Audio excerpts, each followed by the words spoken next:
Hello and welcome to another episode of This, That, and the Other. Today I'm going to be discussing the history of drive-ins. My Facebook friend Mary asked me about doing that, some stuff on the history. The last time I went to a drive-in was August of 1971 in Huntsville, Alabama at the Highway 72 drive-in. We saw a double feature of MASH and Butch Cassidy and the Sundance Kid.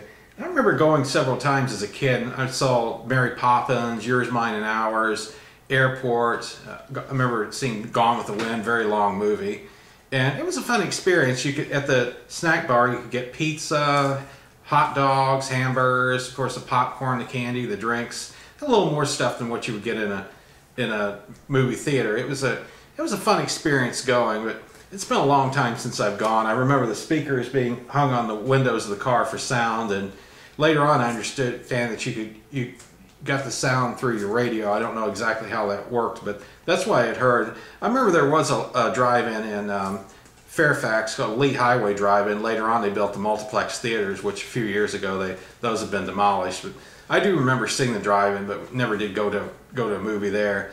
A little history on drive-ins. Richard Hollingshead Jr. started in the 1930s. He put a sheet in his backyard and ran a projector. That was where he got the idea started. Then he moved over to his driveway. This is at his home in New Jersey, and he put a 1928 Kodak projector on the hood of his car and placed a radio behind the screen for sound.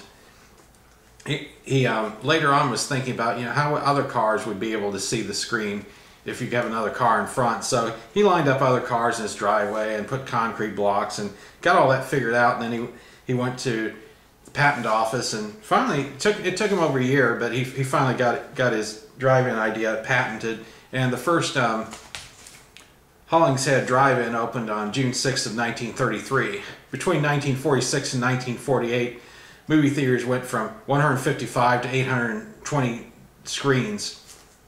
Playgrounds were put in for kids to play in before the movie started. And the biggest one was in Coppage, New York. It held 2,500 cars, and there was an inside seating area that seated 1,200 that was air conditioned and heated. During the 1970s, the drive-ins started going out of business, partly due to VCRs and cable TV and other various other reasons. And now there's over 1,000 dead drive-ins that are overgrown, and some are engulfed by the woods. In the 1990s, the ones that remain, they've added additional screens, kind of like the movie theaters have done. But there are only a handful of drive-ins left. I know there's one somewhere in Southern Virginia, and then I know there's a couple in Pennsylvania. But I don't know, that might be something I'll try to do sometime, to actually go to a movie at a drive-in. I have not done that in over 40 years, and that'd be an interesting experience. And that would be something I could actually do a show on my experience of going to a drive-in after 40 years. Let you all know how that experience is whenever I get around to doing it. And I want to thank Mary for coming up with this idea. This was a fun one to discuss, and I'm still looking for other ideas for future shows. What topic do you want me to discuss? If it's something feasible, I will research it and get the information and do a little story on it. And I want to tell everybody thanks for watching.